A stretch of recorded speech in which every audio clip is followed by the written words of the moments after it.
Njagala okubuuzaako nate n'okwebaza okubanga oli memba ku family eno Ssozi. Tuli mu ba subscribers omutwalo gumu mu 148 weekend egenda kugwako nzikiriza nga tuli ba memba aba subscribers omutwalo gumu n'ekitundu. Wabale kunzikirizaamu, wabale kukiriza mu family eno. Era nyongera okujjukiza nti mu mukama waffe tojja kusigala kyekimu nga tutambudde ffembi. Newankubadde olabye ebintu bingi ne bino bijja kuba ebimu ku byogatta ku byobala mu bulamu bwo nti byakola amakulu mu bulamu bwo byakugattako in terms of love or relationship, n'omuziki mu maaso tujja kuba nga tuguleeta. Njagala kukwebaza ategeezezaako omuntu omulala. Bw'osiima bye tukola gamba abalala, bw'oba nga tosiimye jangu ogambe ffe kennyini. Us. Togamba about our bad side. Tell us about our bad side and tell others about our good side. Weekend olwayo tugenda kutunuulira obubonero 14 kulabira nti oyo kyali Gwoyagala. Mami's boy awedde emirimu. Nzize njogera ku kintu kino ekya Mami's boy naye nga nkonako kikone kyokka okusinziira ku byenjawulo byenze nsinkana mu ba family members and the people around me, nkizudde nga kyetaagatta okufuula ensonga tubeko nge gye tukitunulira. Story ya leero mu magezi muliro ejjayo ekifaananyi ekyago bayita Mami's boy. Love lab ya leero ejjayo ekifaananyi kyago bayita Mami's boy. Olunaku weekend encha tugenda banga tutunuulira wiki wedde nga bwe nakutegeezaako abadde naffe wiki wedde oyinza banga ate njogera bino nga ate wiki wedde twali naffe. So wiki wedde twatunuulira nnyo obukulu bw'okutegeera omukwano gw'ogwamu ng'ogugwamu na first born na middle born na last born. Waliwo advantages, waliwo ne disadvantages. Ebintu nga bye betaaga okutunuulira omanye omuntu gw'odiringa naye ne bw'osanga ebibasoomooza nga biri obitegedde n'omanya nti ndiringa na mulalu, ndiringa n'omuntu omusanyufu, ndiringa n'omuntu ali lovely, ndiringa na marriage material, ndiringa n'omuntu ali emotional, kubanga oba otegedde ekikula ky'aba first born, middle born ne last born okutwalizaamu. Weekend tugenda kutunuulira okubeera mu mukwano n'omulenzi n'omuwala azaaliddwa single mother, akuziddwa single mother, n'okubeera mu mukwano n'omuntu akuziddwa abazadde bombi. Kiriwo ekisinga okukola amakulu, baliwo abasinga okukwatagana nga beesisinkanye. Tugenda bitunulira wiiki eno. Nzikiriza nabadde njagala nnyo tusooke mu love lab, naye ate olw'okuba love lab ekwatagana ne actually nannyini magezi muliro ye nannyini love lab. Ndowooza tukkirize tusooke tuwulirize story ye. Etandika ng'etategerekeka, etandika ng'etanyuma, kyokka ejjayo amakulu ge twagala okujjayo ate etegerekeka ng'ogiwadde obudde. Ziri dakika 16 eza story eno. Katusooke tumuwulirize sister waffe, then tujja banga tugenda magezi muliro ate tutunulire n'ensonga 14 oba ebintu 14 kulabira nti oli mu relationship ne Mami's boy. Na joininga secondary wayo guy yalinda mukwano gwange nnyo nze nali kale mikono gyange abasinga baali balenzi best friend kozinga nali seesiga bawala nalina mukwano gwange mulenzi twatandika naye senior 1 up to senior 2 naye nga mukwano gwange nnyo nga nza mupangira ddiiro abawala bayagala amanyi buli kimu kye. So netambulako omwaka nga gumu nga tuli ba mukwano nnyo mwaka gumu guy n'akyuka ayagala tubeera mu mukwano ne mugamba bantu tekisoboka. Omukwano promises ni friendship yaffe egenda kufa tusigala ab'emikwano nagamba it's okay kinaako buzibu. Netutambula kwata omwaka gumu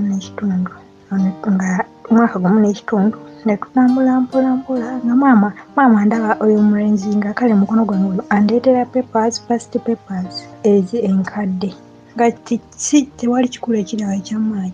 Mama wamulaba agamba bawuya akuletedde papers kale nga nze sikitwalanga kikulu nnyo nze nali manyi mukwano gwange yadde nga mama yali asuubira birala naye ng'oyo muvubuka mukwano gwange oyo yalina mikono gy'abalala bavubuka babiri mikwano gye tambulira basomera wamu ebitabo bali bayinyira wamu naye nga ye mukwano gwange asinga ebenzo bali mukwano gyange nate yali best friend wange ne tutambula bwe tutyo kwata omwaka ogwokubiri ebintu byakyuka awo nenvaako ku ssomero naye saali mu mukwano naye ng'akyali ku ssomero nga nkyali kweri essomero naye nali saagalawo yali mukwano gwange nnyo kati nenva ku ssomero ne tudda mu mukwano gw'onamuddala nga tweyagala ne tutambula nenzira ku ssomero naye nga tuwulirizigana connection nga weeri communication bwe tutyo ne twogera omwaka ogwokusatu naguggwako nenkoma ewaka ne tubeerawo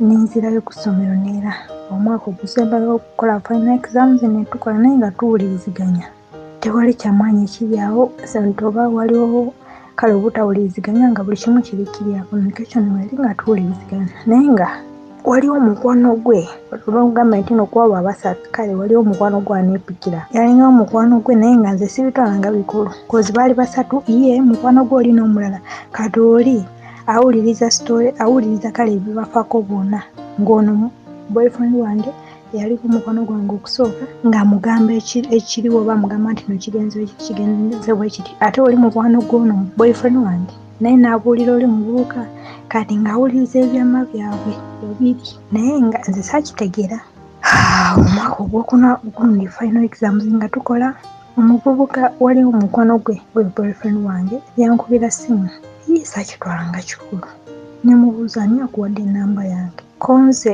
sisita wo omukulu yampadde enamba yange nanti baali basomera ku ssomero lyerimu nga nze ndi busiya nze navaayo mukyalo nengenda busiya nga basoma ku ssomero lyerimu nengamba tekirinaako buzibu se ebibuuzo bibijja simanyi kino kigenda kujja somako wano nawano nga bwebitegeera nga batuwa amwanda fe tugayita amwanda wano wagenda kujja nange nemugamba wano bagambye wagenda kujja naye simanyi nga tusoma ebitabo bwe tutyo ne tukola ebibuuzo naye ng'oyo omulenzi andaga nti nanjagala mukwano gwa boyfriend wange ate boyfriend wange tukyayogera naye nze saamugamba kale bennyini baali bemanyi buli omu agamba nze ono omuwala amwagala ate oli agamba amwagala boyfriend wange agamba ate ono omukwano gwe naye agamba oli mukwano gwabwe nanti bonna babiri bamugamba ebyamagwa byabwe nga mugamba oyo omuwala amwagala oli mukwano gwe namugamba omuwala oyo omwagala naye ate ono naye amwagala okay ono boyfriend wange katumuyite x then oli mukwano gwa boyfriend wange tumuyite y namugamba wadde oba oli awo x amwagala naye ate nange mpulira amwagala ate kati mukwano gwawe nabagamba oli amwagala ate nawe ogenda kumwagala tekigenda soboka nagamba nze ngenda kulemerako wayi yamugamba nze ngenda lemerako wadde ekyoba ki kwegamba nga tebakwatagana bulungi naye nga nze sibitegeera kozi ono omuvubuka yali mukwano gwe yamala nakiŋŋamba ekyo nenzira ewaka nga tumaze final exams nenzira ewaka tukwatagana twogera bulungi ne tulaba ebibuuzo bwatuyiseemu nga ndina sente tezaaliwo ez'okweyongerayo ntuulemu nindeba afune sente oli boyfriend wange neyeyongerayo mu kusoma neyongerayo elevo bwekityo nensalawo nendaba nga okutuula ewaka tekigenda kungasa nensalawo ngende ntambulemuko nengenda Kampala boyfriend wange nemugamba konze sigenda kubeerako njagenda kangende Kampala atilisi neyereko omukola mufa ky'okutuula waka nengenda naye mu kugenda ono naddayo ku ssomero naye ng'ono muvubuka boyfriend wange andaga nti nanjagala naye yeekweka mikwano gye yeekweka abazadde be kwegamba tubeera mu nkukutu nkweka asaagala abazadde bange bamanye nti nkwagala wakobo kasa bategeera tebagenda kunsasulira fiizi simanyi biki wanti nga nkweka nesita kitwala nga kikulu nengenda Kampala naye nga omakati nga sinagenda Kampala yangamba mukyaliro emirundi emeka nga ndowooza asaaga nemugamba konze ngenda kujja tekirinaako buzibu ngenda ate omanyi okukyala kwe kutondula vanilla ebya Kampala ne bigwawo nengenda Kampala kati bwe nagenda Kampala communication weeri naye ate yamala neesalikako mbuuza batya amavubuka nga nkubira simu naye nga twogera naye tetwogera ekiri awo naye nga buli lwankubira ekigendererwa kyankubirako essimu si kikulu naye nga mbuuza paka n'otuka okugenda Kampala nga tonkyaliddeeko kutundula vanilla konze nengamba woba onjagala kubanga oli serious nti ogenda kubeera nange tekirinaako buzibu anytime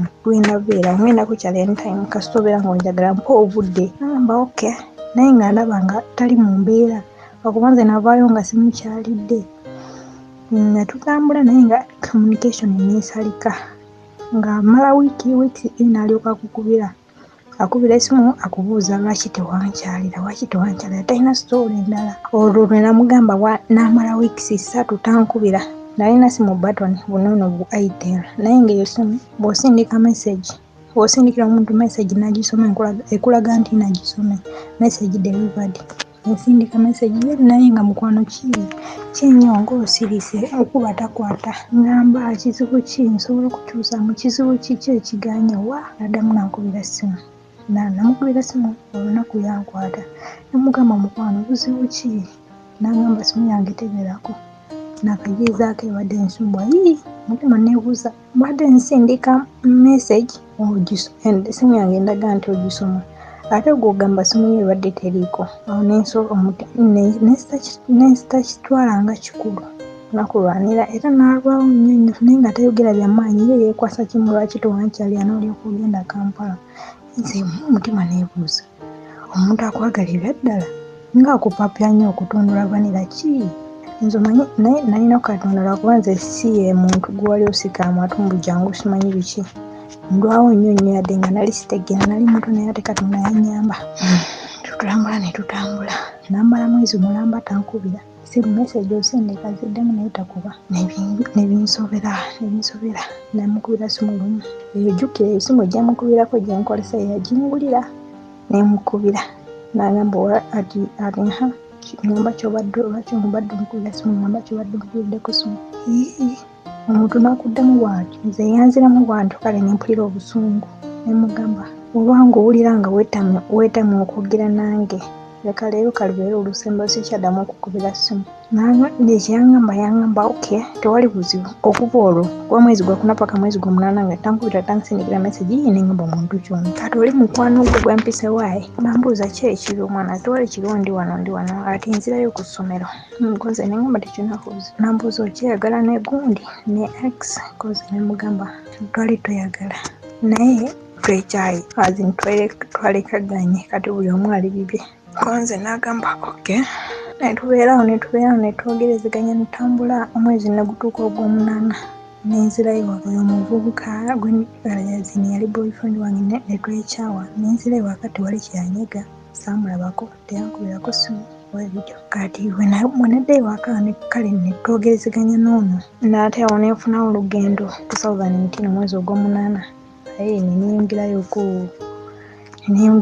ate nentambula nga twogerezeganya ebityo ebityo naye nga mmanya mpola yali mwezi mukakkanya kitwewedujja netutambula nenvaayoko nesigala nga tuwuliziganya 2020 Christmas nenzirayo waka etaddayo waka obwetyo netubeerayo n'oyo omuvubuka nengenda mubaza kale yaŋŋamba yampita ewaabwe tugende nange nekonza nengenda ne sister wange mama we ne batwaniriza abaganda abe simanyi mama we yansima simanyi biki naye nga nze sinabagendayo kwegamba ye ono omuvubuka buli muwala gwayagala mwanjula ewaabwe nze ekyokunyanjula ewaabwe tekyannemazaamu kozi namanya sinza nsooseeyo okukyalayo kati nze simanyi oba banzikirizaamu omukazi nze simanyi kozi batuteyo bangi kozi nawulirako naye sister we yamugamba nti obadde wakaleeta gundi ate ono naye oleese ate togenda kuleeta mulala naye sitabitwalanga bikulu nga ne bwanyanjulayo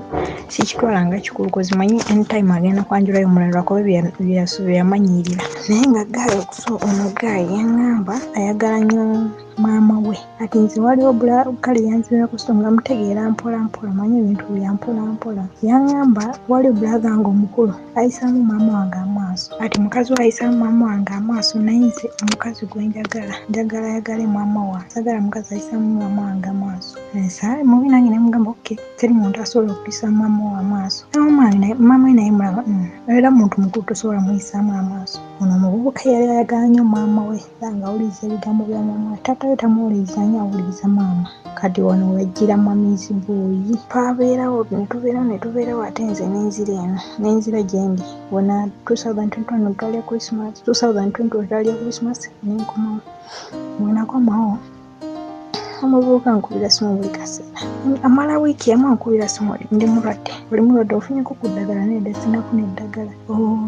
Ofunyeko Katonda nedda tewali kyafunyeko sina ssente wadde nusu 10. Omuntu mukulu obulakyayadde nusu 5 ezigula airtime ng'osaba maama. Maama omufa maama ate kyokumugamba gwe funa omulimu okole ove mu simanyi biki mbosimanyi maama naye airtime mu 5 osaba maama. Ekyo nalabako red flag manyizi boy nestakitwalanga kikulu. Buli kimu asaba maama. Maama n'afuuka maama buli kimu agamba maama niwe mwogerako ekintu nemutaakaanya kino n'ogamba tukole kino naye n'agamba tukole kino ng'agamba tugende tubuuza maama atusalirawo. Ngamba gwe maama yakusalirawo kyogamba azine mu buli bwanga biganye oba ogenda agamba maama. Ebyo namugamba nagamba maama ekyo ekintu nekinzijiramu twegamba maama oyo yali amusalirawo. Buli lwalwadde akukubira simu ne after 1 week ndi mulwadde nebinsobera musindikirako eddagala agende mu ddwaliro olw'obutunda. Weewaawo nange sayina nnyo ssente ekiri awo naye nga musindikirako akaliwo ennyamba omuntu gwenjagala omulenzi namwagala era paka nakati mwagala naye musindikira ssente. Naye sisita wange kwali lunaku lumu ngamba ye sisita wange ono omulamu wankubira simu buli kaseera agamba omulwadde naye nga mulwadde nangamba ho munaakulimba tabeerako mulwadde every week abeera mulwadde nedda akulimba kiraka ssente oba akolesaki. Naye sitakitwalanga kikulu talina simu era nali mpulaniza ogula simu naye nendabanga baaba sijja kwemenya kasooke mbiweemu obudde ebyaleero kabiri ebyaleero ebyaffe tunaabirabira eyo.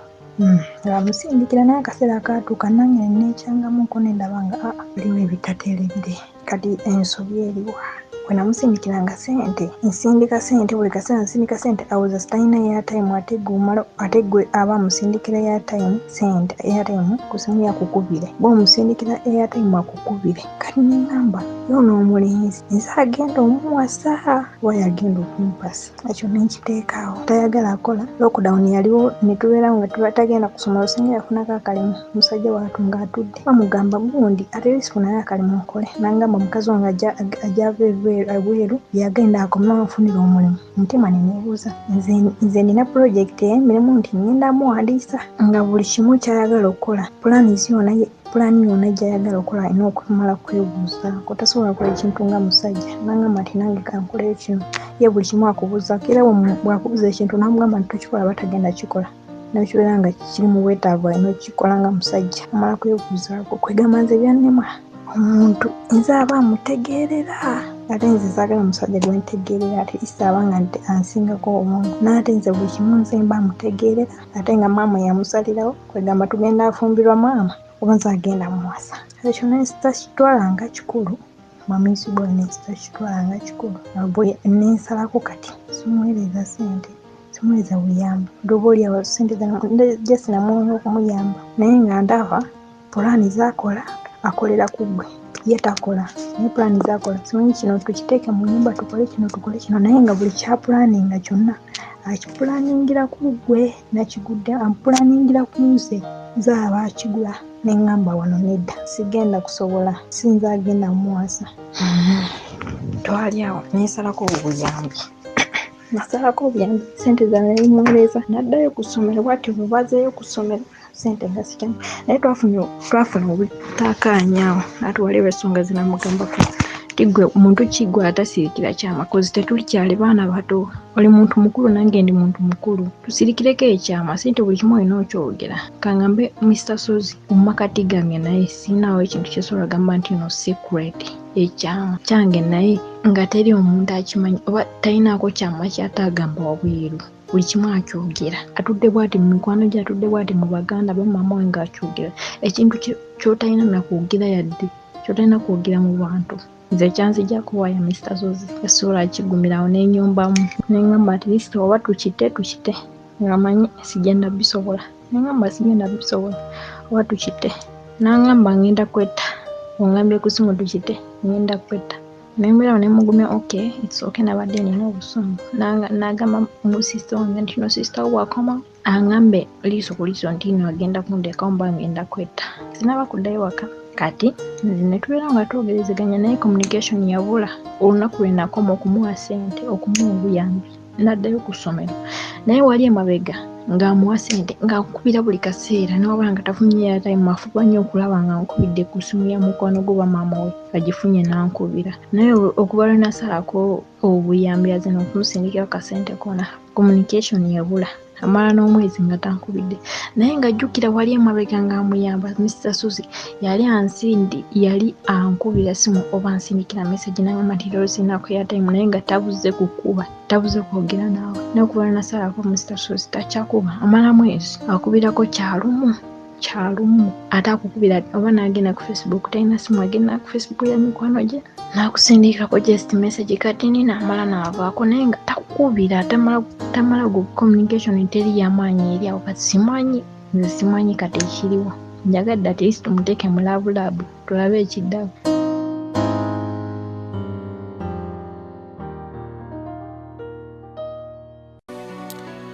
obutabalwisaayo njagala kukona ku bintu biringa 3. 1 waliwo ekigambo ekiwulikisa nnyo mu bigambo bya sister ono ng'alaga nesikitwala nga kikulu quote the word kyemanya abadde awuliriza owulira nnyo statement yo ng'agikola nesikitwala nga kikulu mu bulamu bwaffe eriyo ebintu bingi tubiraba ne tutabitwala nga bikulu naye ng'ezo zibadde red flag bw'owulirize ebintu byasinga obutatwala nga bikulu byebimu ku byali ebikulu era singa bitwala nga bikulu osanga teyali maze na budde kutuuka wano ekyo kibeeraawo. Ekyokubiri kiri nnyo mu kutuuka okuba nga omuntu ofuna ebizibu mu relationship ng'omufumbo waliwo ebintu byetukkiriza nti omuntu yabi experience nze ng'olwedde atambula ebbanga n'omuntu muli bagatte muzadde abaana waliwo of course issues ezijjawo ng'omunno oli naye nga si mwangu wakwetakkuluzaako ng'olina okubearinga each other naye waliwo ebintu ebibeerawo nga bibeerawo mu kyekwana bwekwanyi nga honestly speaking waliwo ebisukka n'ogamba omuntu ono kubanga kankubulire omuntu bw'abeera omubi nga mwekwana emikisa mingi nnyo nti agenda kubeera mubi nnyo nga mutandise okubeera mwembi.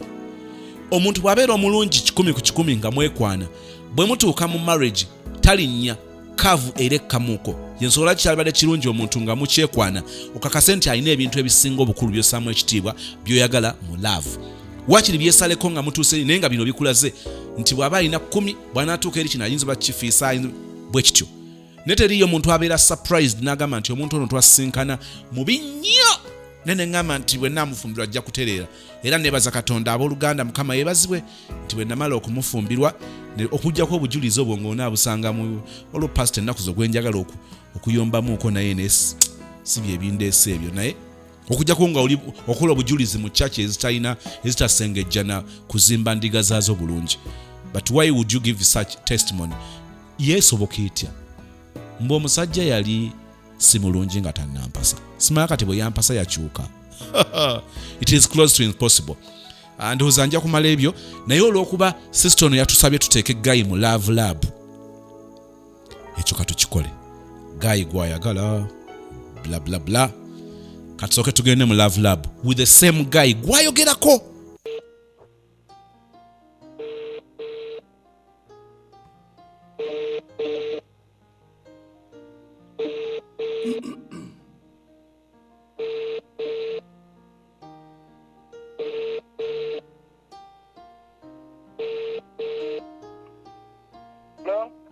Hello. Why? Yes, brother. Good afternoon. That's all right. I am good, thank you. Jebaleke jalero. Kale no jebaleko. Masaba gambachi. Wangi? Masaba gambachi. Masaba simu. Oba network ye kutawanyamuko. Kirabika. Okay, 5 minutes. 5 minutes ngazi ngenda banyingi. Okay. Wangi? Can we talk for like 2 minutes?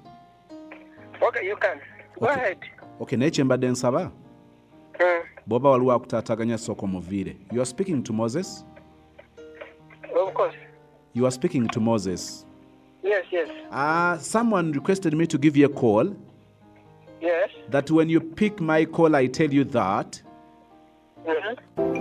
Bebe nonekera yonni kubona lososi byogenze Asimane sigala wangakaba Mobi mazonde sonchaye Wala ide no komane pasi Ulinzi lido libo wenze Tize na chikola tia One seno gore yo.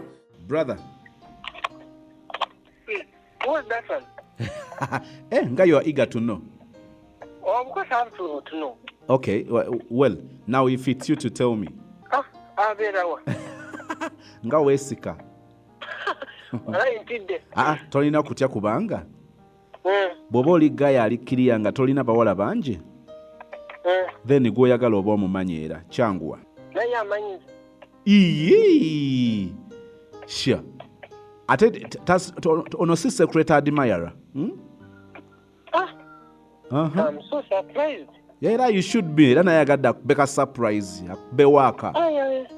Yakusindikira just. We communicated bulungi. Then? Nensalawo neŋŋamba nti omulenzi waffe ono. Wow. Ngenda mukubira mutekemu akasimu. Kati gwantegedde oti. Puzi nze bampitani. Oyagala amanya go ng'ogere? Yo. Sorry? Yogera nkimanyi wakedde namba yankale yogera. Johnson.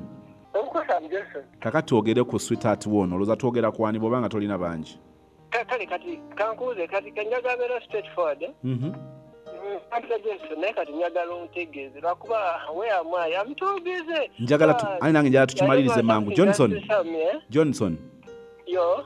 Omuwala yaŋŋambye. Yo. Gaayo yanjagala. Ate nange mwagala. Naye okukakasa byaŋŋamba nti bituufu. After you delivering my message to him. Of course, yeah, I got it. But who is the person who sent me to you? I can't tell. You can't tell?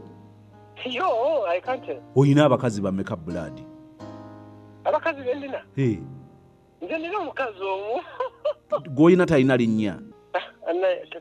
Mpulira ntidde gwe ngamba just beera direct okiŋŋambe otidde biki? Ate nze ntidde ki?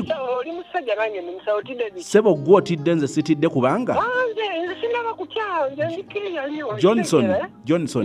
Nkitegera nkuwulira nfuna saka omuŋŋambe oyo. Johnson. Nakuwa mama mpita. Mama kanzije. Blood lindako. Anti ngamba mama ali kumpita nakola kwa ole kinjagala akola. Johnson. Wange. Omuwala ono yagambye.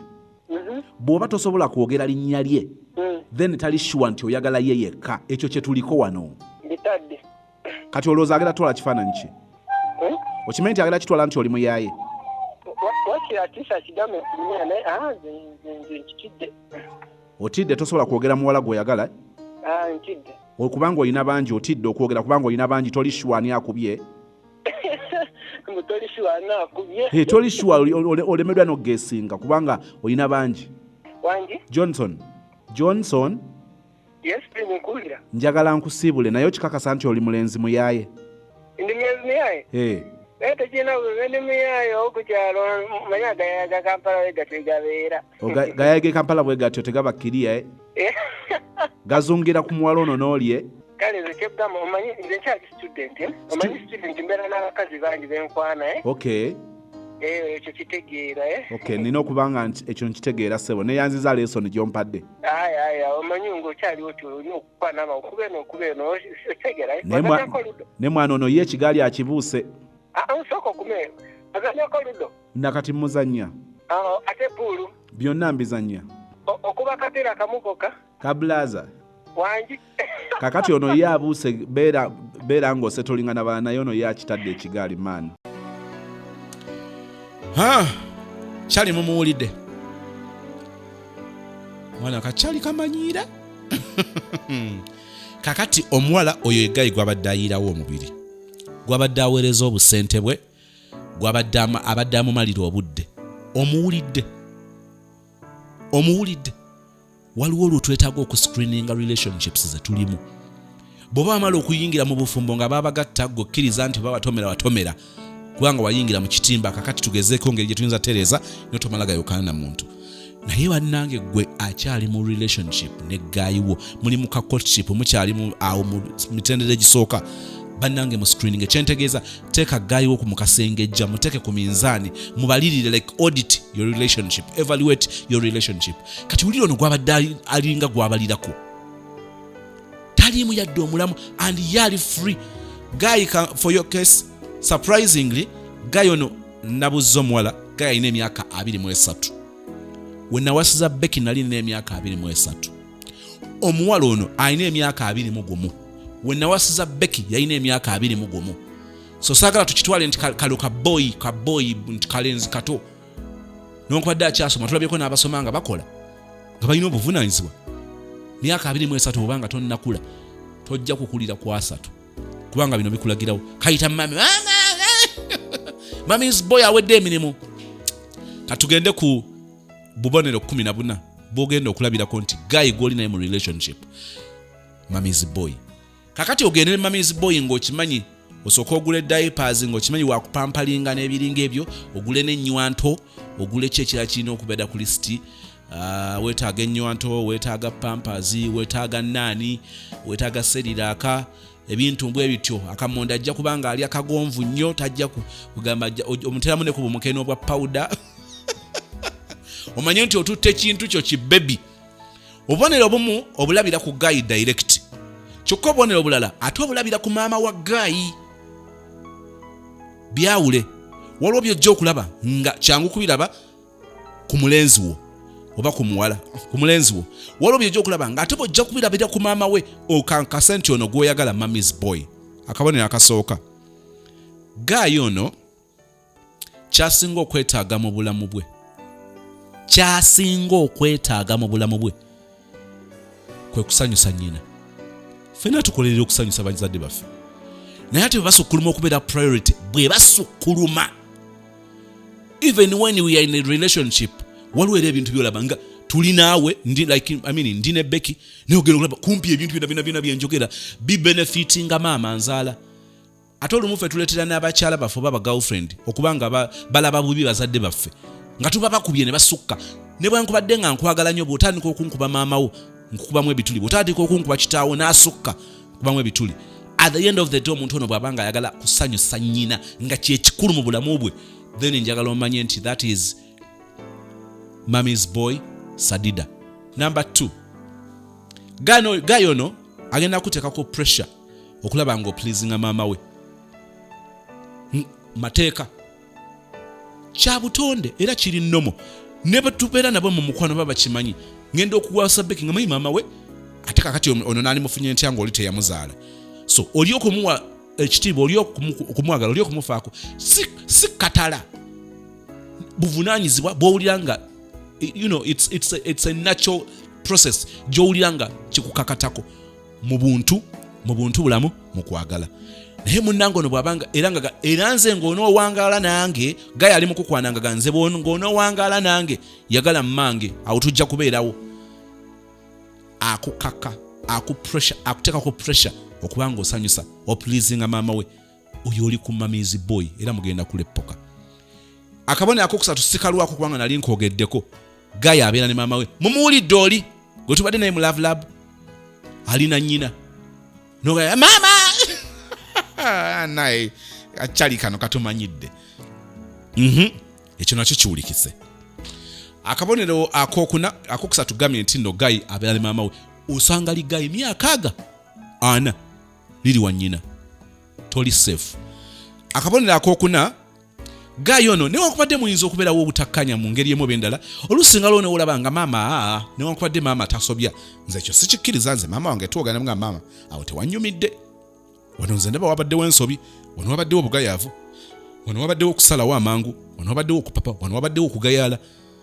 Nga mmanyi nti maama wange mukwano gwange tusobola okwogera nangamba mutabani bino tebiwoomye nangamba maama naye nakino saakitegedde wano naye nga buli gayi yalinga akugamba nti maama wange tasobya. Tekitegeeza nti abamusalira omusango bamukomerere, nedda. Ne waliwo obuntu obumu tuyinza banga tetugenda namugamba naye nga ffe tugenda okuyiga engeri gye tugenda okwongera omukwasaganyamu nga waliwo waasukka naye bw'abanga gayi muleeta ku kasonga maama alina engeri gye yakulumizza n'obiraga gayi n'alyoka akulaga nti wange takola nsobi buli kaseera n'aba nga atekinga side, buli kaseera ng'ali ku ludda lwa maama we lwe kyetaagisa ne lwe kiteetaagisa, then just know nti odilinga na mami's boy. Ako kabonero kakuna. Akabonero akokutaano, genderera nnyo kano ogenda kalabira ku maama we. Maama ng'akola shopping simbi naye nga almost buli shopping yagikolera mutabani we. Ng'alinga gwa shoppingira ebintu nti gw'olidde keya abeerayo bubeezi naye bino byetaago balina okubigula. Maama bw'asukka okubanga yakolera mutabani we shopping, era obeerayo nga azaazunga n'obupalo obw'omunda, azaazunga ne buvesti aleeta ngamba ne muli omulenzi yali byegulidde bino nze omuwala girlfriend wenze nandibadde mbigula, ate kakati maama nazaala yabigula, era otandika okwesika lwa nsonga oyo obeera ku mami's boy. Kakati bw'omalanga otunuulira disadvantages okusomozebwa kwogenda okusisinkana nga buli kimu maama yakigula n'akigulira mutabani we. Are you going to be happy in that relationship? It's a big no, kubanga si kyangu kyakwemanyiiza. Ensonga ey'okutaano, omulenzi ono bw'abeera ne maama we alina engeri musajja mukulu, mulenzi mukulu, n'alina engeri gye yeeyisanga baby in the presence of her mother. Maama we abakyalidde oba mugenzi wa maama we, naye nga alina engeri nga mu butuufu olabira ddala bujje kutibula.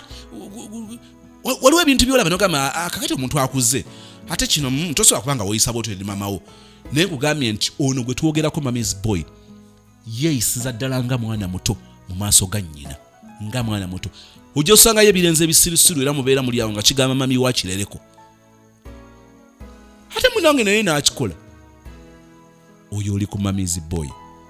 Mbuuza gw'osinga okwetaaga obale kubeera nange ku channel eno buli Monday, Tuesday, Wednesday, Thursday atubeera mu kuyiga bwe kuti mu shows zaffe. Friday night sawa 3, Saturday night sawa 3, Sunday night sawa 3 ezekiro zenjogerako tubeera mu love stories, real love stories. It's a live show nga tulina love stories ezenjawulo okuva mu bantu ab'enjawulo. Tutunuulira obubonero 14 kulabira Guy nti mami's boy. Tubadde ku kabonero ka mukaaga kubanga namba emu twagambye nti priority ye kusanyusa nnyina. Namba 2 akutekako pressure opleasing maama we. Namba 3 abeera ne maama we. Namba 4 taking a side buli kaseera abeera ku ludda lwa maama we. Namba 5 maama ya shoppingira Guy. Namba 6 Guy yeeyisanga omwana mu maaso ga nnyina. Ako namba 6. Namba 7 namba 7 ne baba tebali ne maama we buli kaseera boogera, buli lunaku boogera. Nali nkyogeddeko ekyo sijja kiddamu. Buli lunaku boogera ki? Ate nabo batulekese. Namba 8 ne bw'ofumba by'ofumbya abigeraageranya n'ebya maama we. Era ogenda nga ayitise n'ebigambo. Naye maama akusingamu. Wano ofumbyemu nga maama. Wano ofumbyemu nga maama. Maama bino teyabifumbanga bw'ati. Bino maama bwe ngendeyo bwe ndi ata akatogo takafumba bwe kati. Ng'omugamba nnyoko genda omuyita kale jja akafumbe wano. Nyoka ali eri ali kyamutakasa muliwane muli muyenga naye omulenzi akukuba akajanja kannyina akugeraageranya ne byofumba. Oyinza okulowooza nga wano nkyogera nga tonaba ki experience nga ngulaba tonalaba bukulu bwakyo. Ogula essaati noga mama akakindo yakateekanga wano. Akakindo mu mpale yange akateekanga wano. Essaati yagiteekangamu ekiwojjolo spider nabbubi. Ngomugamba lulo okwata essaati n'obulo gimu kasikiro gitwalire nnyo kagigolole gasiya bulolo. Ate binaavaamu kulwana. So kirungi nyalo otegeere gw'odiringa naye. Ebadde namba 8. Namba 9 Guy abamu si bonna abava mu single mother parent nga okukuzibwa kuno nga kwaba single mother abamu ekirungi weekend bye tugenda okutunuulira. Akulidde ku single mother, akulidde ku single father, akulidde mbazadde be bombi, byonna tugenda bitunulira weekend. Naye omulenzi ono era tunuulira nnyo omulenzi bagambanga nti maama takulanga na kitaawe akuze na nnyina bulamu bwe bwonna, then mugenderere. Waliwo bw'ojjozuula nga maama yamushepinga bulungi nga talimulemaza. Waliwo bw'ojjosanga ng'ekimu ku biboonoona kukula na nnyina. Buli kyeyagalanga nnyina ng'akola, bwe yagambanga nti sijja kulya maama ng'agula ebyokulya mu restaurant, bwe yagambanga nti kakati ogenda omubeerako nga tolina ngeri gyogera mushepinga yakula mulambala ati atambula nga kibuyaga gyazunga gyazza gyadda so oyo naye njalo omugenderere kubanga oli like okubanga odiringa na mommy's boy. Number 10 bwobanga muvuganya ne mama ku attention nkozesa kigamba attention nkozesa affection kale kankozesa ekyoluganda nga mama nawe mulinga abavuganya ku mulenzi ono mukimanyi nti eri abawala ng'alinga ali mu competition ne nnyina nga nnyina n'okububabuba mama w'omulenzi ng'alaba ng'ona amutwalako omutabani we munange ebyo gye biri akirungi abantu abakumwe okuliko ba single mother waliwo ababuba nga yali agadde if possible mutabani we teyali wasiza na kuwasa ng'ayagala attention eyo ayagala okufiibwako okwo kubeere ku ye yekka kakati bw'oba olaba nga ogenda okulira nga mama w'omulenzi lwe yamaze weekend naawe mama alina engeri gye yeesika ayagala bafe ku ye bw'amugamba nti njagala kulaba ne bwe muba mugenda wa omulenzi ng'abiyimiriza ate mama amugamba mama mbadde ngenda beera ne Grace leero girlfriend wange ebiki kina programu eba balina emikolo kati girlfriend wo kyekikulu mpitaako mukayanira muvuganya okufiibwako muvuganya okulabibwawo oyo oli kumukudiringa na mommy's boy so njagala oyingira ekigaali ky'omukwano gwammwe ekyo ng'okimanyi ensonga ya 11 bakabonako 11 opinions oba ebirowoozo bya maama we bikulu nnyo okusinga ebibyo tosobola kusanyukira relationship oba mukwano n'omusajja ng'ebirowoozo bya nyina bw'agamba nti kino kyekikola ekyo nga kyekikola si buli maama byagenda okugamba nti byebisinga okubeera ebirungi ate era sigambye nti ebyomuwala niwe bawo okubalansinga nga mami yagamba bwati kululina we tried it and it worked ndoza tusoke tukigezeeko oba daga okay kale katusoke tugezeeko ekikyo bwe kinagana then tujja kulaba mama kiyagambye oba nakyo tuyinza okigezaako oba kitegeera naye nga oba oleese kituufu kasita nnyina abanga alina kiyaleese ekirowoozo ekyo kyekigenda okukola mama yagambye eyo poloti tetugigula full stop. Akabonero ake 12 tutunulira obubonero 14 kwolabira n'okakasa nti olina mommy's boy. Maama nga yafumbira mutabani we yamuwoleza yamugololera ekyo olina kiki ekyo tugwe tebakukwate gwa defilement kubanga oli ku kyana kya maama oli awo oli mu kyonoona nyini weetaaga nakukwata nino kyonoona kiri myaka 23 nga kiri kyetuwulidde ali myaka 3 naye munnange ng'era gwolaba oyo maama we yamufumbira n'agenda n'alya emmere ewuwe n'aleeta otulo maama n'amukwatira engoye n'atwala maama n'ayoza maama n'agolola gayi n'agenda eri n'ayambala neyeeyongerayo mu bintu bye. Abantu abo even when they rent nga beetongodde batera nnyo okwagala obutava mu bitundu bazadde baabwe mwe bali taagala bulamu kumukalubiriza nga maama alina bwe yamumanyiiza kakati ogenda kubeera naye ng'oleppoka naye mu nsonga eyo. Akabonero ake-13 kulabira nti oli mu relationship oba oli mu love na mommy's boy awedde emirimu. Waliwo bamaama si bonna ne maama ng'ali nnoze ateeka ennyindo mu buli nsonga yammwe abeera buli kimu akifukula akitegeere mukola ki mubadde mwogera ne bwawulira gayiwo ng'ayogera nawe ku ssimu ayagala amanye biki bimubadde mwogera oba musese maama ayagala okutegeera kye mubadde musekera oba mukikayanyikayanyemu awo maama boyfriend olwo agenda okukyala ewammwe like oba mulinayo emikola and all that maama yabuuza buli kimu ayagala akitegeere kati wagenze babadde batya bakwaniza batya bakufudde bakuwadde emmere ki ate nva sima mwala afukamira sima mama yamulabye yabadde atya afaanana atya bambadde batya ennyumba efaanana etya buli kimu ng'akiteekamu omumwa n'ennyindo buli kimu oyo boz osobye n'otomera eddebe. Akabonero akasembayo maama we akyala kati bino ebimu byenjogera mulimu byenjogera ng'ojja biraba nga already gayi akyakukwana muli awo mu kutandika mulimu byojja okulaba nga already mutambuddeko gayi obeera naye mu nnyumba. Maama akyalakyala nga tayogedde like visits ze ziri unannounced agwa bugwi ate bw'abanga agwa bugwi it is not an emergency. Nengajja mu buli mwezi at least esatu jamulabamu emirundi ng'ebiri nga ajjajjawo neta communicating era bw'obibuuza ngamba did you know that mommy is coming?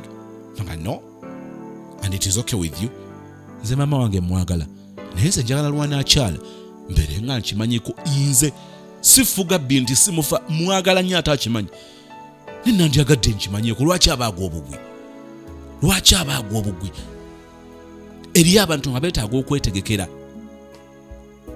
kakati mama ate no ajje nga tekyewalika agambe nti mubadde muyenga ate mbadde na program eggaba ate wano wempitidde so I was like kampiteeko mbabuuzeeko mama alinnye ebbaasi okuva embaale najja n'enkoko mu nkwawa batera kujja n'enkoko ziba sekkoko mu nsonyi wab'embala I'm just giving an example naye avudde mu kyalo tugeze wa mu kyalo aze ne sekkoko bembaata mu nkwawa ayingiddewo buyingizi ebyo si byagala okubeeramu ayingira mu kifo ng'asuubirayo bbugumu tatwala sweta afulume waka ng'alaba weather bw'aba asomye bawulidde ku ntebereza y'obudde ku radio nga zoogera nti enkuba ejja kutonnya atambula n'ekikooti atambula ne umbrella ayambala engatto empanvu esobola okuyita mu bisooto bw'oyingira mu relationship ne guy nga mami's boy gye twogeddeko ng'enkuba gwe twogeddeko ng'omusana gwe twogeddeko nga room gy'oyingira nga yabbugumu kakati kikwetaagisa okuyingira ne kafaani obe ng'owujja ku mpewo kubanga omulenzi oba omutegedde salawo busazi nti weather ebweru si nnungi so I will not go relationship ne guy ono tejaba nnungi so I will not engage myself in such a relationship kakati obitegedde you decide to continue you decide to pause you decide to quit naddala nga omukisa gukyaliwo avoid preventive measures kintu kikulu mu nsonga z'omukwano ebisobola okwewalika katubyewale tuyingire mu kintu nga tumanyi nti bino byo nebyo binajjanja faafaagana nabyo olunaku olw'enkya tugenda kutunuulira abaana abalenzi betwagala abalenzi b'oyagala omulenzi gw'oyagala n'abalenzi bino bigenda bakwatako nnyo otegeera ekikula ky'omuntu gw'ogenda obeera naye omulenzi akulidde mu bulamu obwa single mother aba atya biki ebirungi biki ebibi katonda waffe omulungi na bino bitulaze wateekateeka omusajja ng'alina okubeera ng'ali independent ng'alina omutwe gw'asobola okuyimirirako n'akola okusalawo kw'ekisajja ekikulu bw'abanga omulenzi ddala mukama aba agenda buli kimu ng'akijja wa nnyina ng'ayimiriddewo ku nnyina ate yekka mu nsonga enkulu n'ezitali nkulu tukkiriza nti watuwa amagezi ag'okutegeera nti omuntu ng'oyo taba mulungi kwesembereza ne bw'oba omwesembereza oteekeddwa okuba ng'omanyi ebigenda okuvaamu bino nabyo tubitegedde tuwe ekisa n'obulamu okutuusa olunaku olw'enkya nga tutunuulira ebirala byogenda okutuyigiriza mu ngeri okubanga nze ndi just vessel oba muzindaalo gw'oyisaamu okubaako byogamba abantu ng'okesa experiences zange n'okuwogiwazibwa kozompa mu ngeri enjawulo bino nabyo twongera okubitegeera n'okubiyiga olwa relationships ennungi tusabye n'okwebaza olw'obulungi bwino ekisa kyolayo ne bulijjo mu Kristo Yesu mukama waffe and we all say amen.